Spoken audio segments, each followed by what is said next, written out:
ভাই ও বোনেরা, একটি সহজ প্রশ্ন দিয়ে উস্কাজা করা যাক।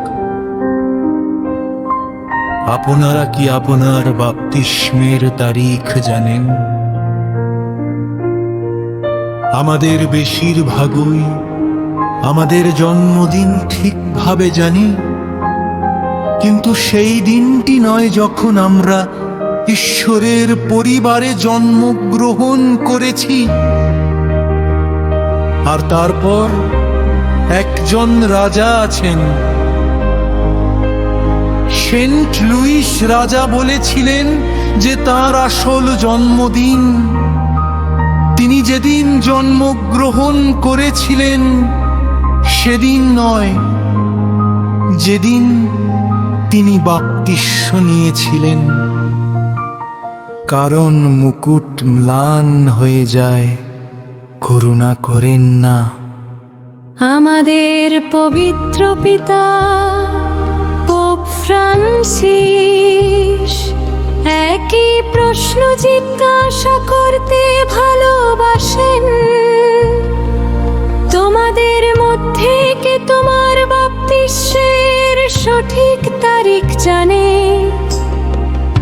এবং তিনি আরো বলেন, যদি তুমি তা না জানো তাহলে যাও এবং এটি খুঁজে বের করো, কারণ এটি তোমার নতুন জন্মদিন।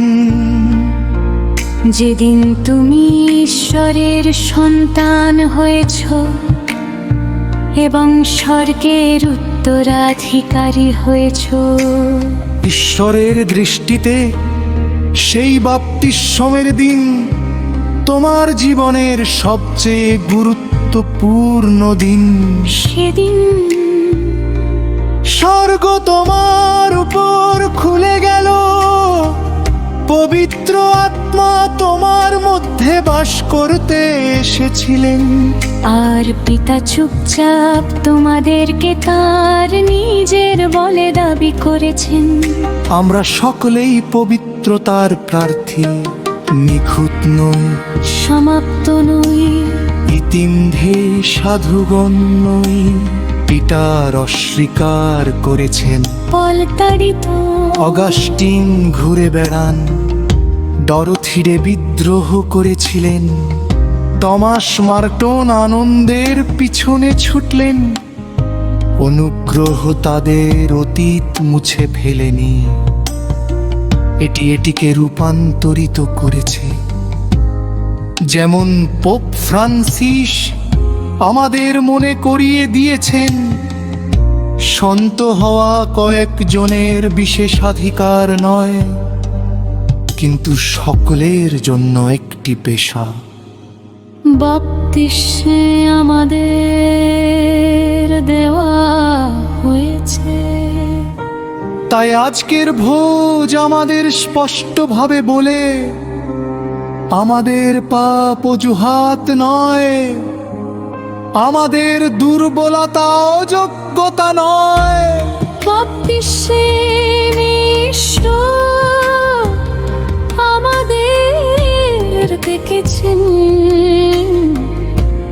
কোন দিন নয়, পরে নয়, কিন্তু ইতিমধ্যে।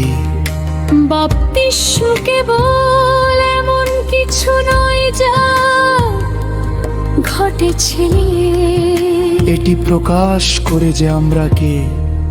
এবং আমরা কাদের যিশু জর্ডনে পা রাখেন, যোহন প্রতিবাদ করেন, আমার তোমার দ্বারা বাপ্তিস্ম নেওয়া দরকার। তবু যিশু জলে প্রবেশ করেন, অনুতাপ করার জন্য নয়, কিন্তু পাপীদের সাথে দাঁড়ানোর জন্য, নিজেকে শুদ্ধ করার জন্য নয়, কিন্তু আমাদের জন্য জয় পরিষ্কার করার জন্য। ঈশ্বর আমাদের মানবতার মধ্যে নিজেকে নিমজ্জিত করেন। পিতারা নদের পারে অবতরণের একটি বাপ্তিস্মের দিকে ইঙ্গিত করে।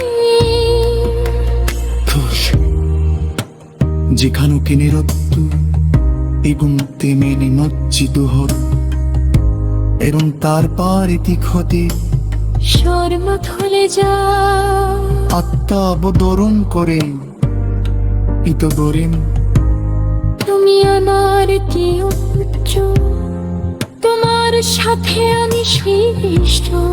চিত্ত প্রকাশিত হয় সবন জগতে এবং বিশ্বর সাথে যা ঘটেতে বনার সাথে ঘাতে বিশ্বে শরত আমাদের জীবনের উপর উন্নত হয় কর্তা আমাদের মধ্যে বাস করে। পিতা আমাদের প্রত্যেককে বলেন তুমি আমার চেয়ে সুন্দর। এতে আমাদের ওই জয় পিতার সন্তান খ্রিস্টের ভাই ও বোনেরা আত্মারি মন্দির গির্জার সদস্যবান স্বর্গের উতু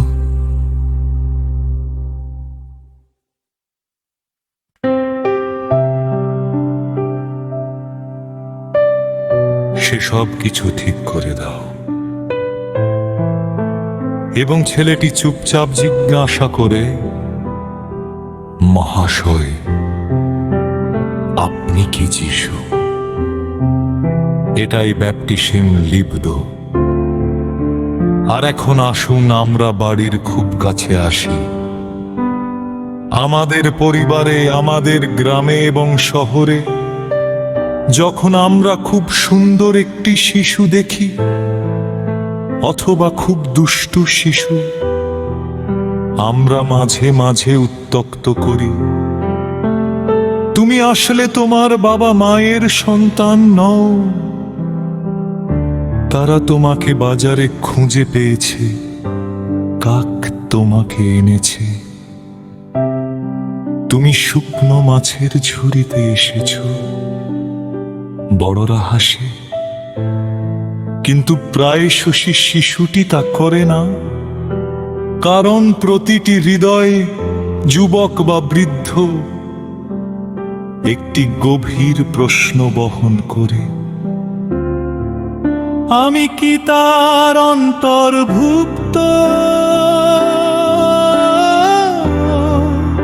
আমি কি তার অন্তর্ভুক্ত?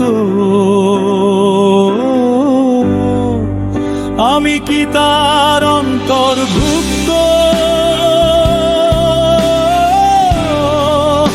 আমি কি তার অন্তর্ভুক্ত? আমি কি তার অন্তর্ভুক্ত?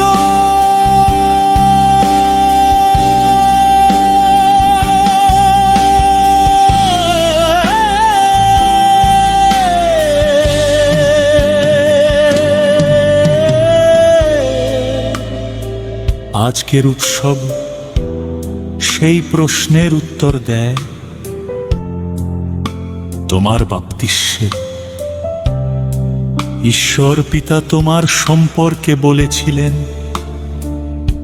তুমি আমার প্রিয় সন্তান, তুমি ভাগ্যের অধিকারী নও, তুমি রসিকতা বা প্রত্যাখ্যানের অধিকারী নও, তুমি আমার।